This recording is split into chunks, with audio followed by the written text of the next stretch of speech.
We've spoken sport, we've spoken politics.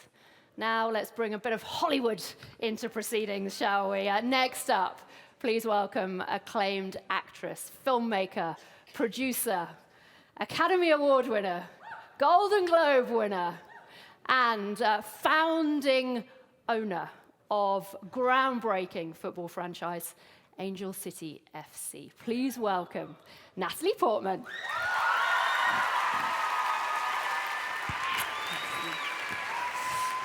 And we've coordinated our colors. We did that well, didn't we? Wonderful to see you. Wonderful to see you. According to social media, you've been quite enjoying your few weeks down under. Go on, what has been the highlight of the Women's World Cup for you so far? Well, first of all, just getting to be here in this extraordinary country and in Australia, which is also so just gorgeous and such incredible people in both places. That's been really, really special. And then, of course, to see all of the passion and fervor at the games and see all of these athletes just be extraordinary is my favorite kind of entertainment. Thank you. Hey, I love your prime minister. Yeah. Former, but forever. I feel really bad now asking this question after that. Dare I mention Team USA? It was heartbreak. It was heartbreak. But, you know, it was wonderful getting to see our captain at Angel City, who's the captain of the New Zealand team, Ali Riley.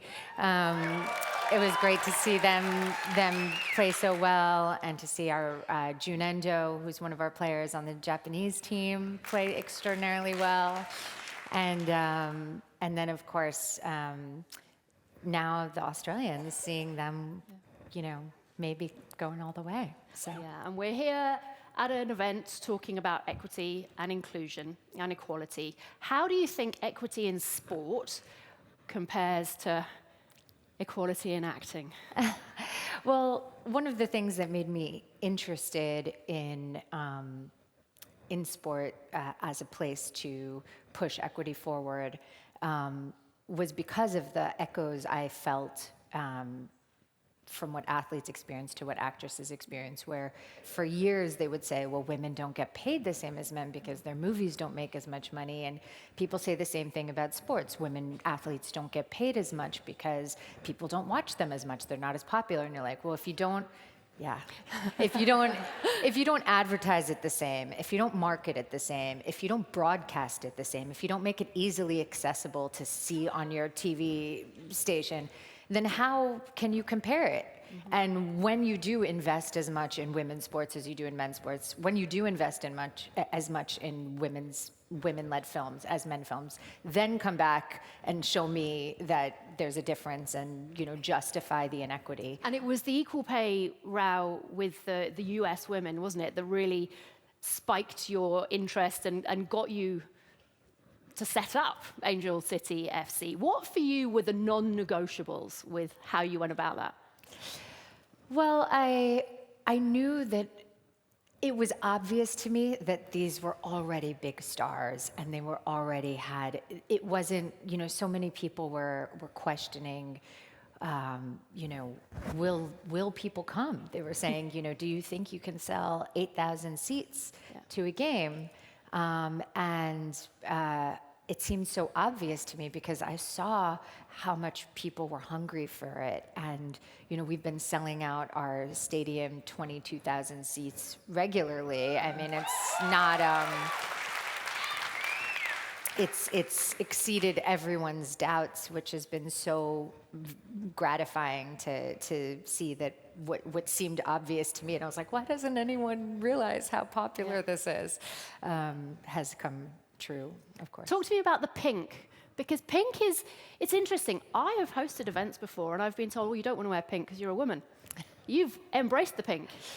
Well, we went through a very intense process of getting the colors for our team, which included kind of what would represent LA and this kind of like asphalt and sunset appearance. So the pink is meant to be part of that.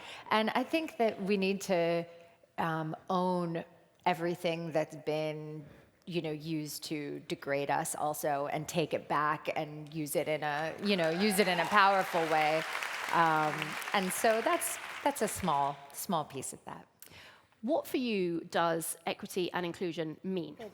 It means, of course, that everyone has the same opportunities, but also I think that we need to think about the different needs of different groups, because like for women athletes, having equity for their practice facilities or their health training might look very different than what the men get, and what they need, the needs might be very different. And so I think, you have to look at differences, but, give the equal access and the equal opportunity as per need.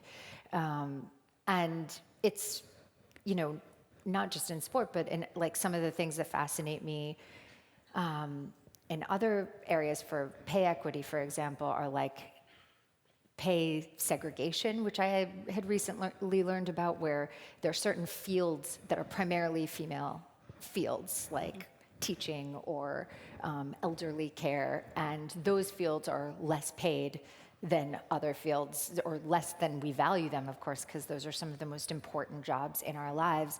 And so that's been something that's really fascinating, because it's not where you can compare men and women and say this is unequal, but it's like a whole category that is undervalued because it's predominantly female. Do you think the pay discussion actually in some part detracts from the bigger issue? Because, rightly, people are worried about money in life, but there's a much bigger discussion, isn't there? It is a bigger discussion, but I think the pay is such a pivotal thing, because unfortunately, it's how we give value in our society. In a capitalist world, which I wish we could overturn the system and not have a capitalist world, but we live in it. But in a capitalist world, the way we say what we care about is how we pay people. And so if you're paying the person who takes care of the kids at the daycare fraction of what you're paying your accountant, then that's what you're saying you care about, and that's a really, really big deal. And really, that to me, I think is unfortunately where we can really look at what our core values are and what we care about. And that is a great point to then bounce on to the next conversation, isn't it? For now, Natalie Portman, thank you very much. Thank you.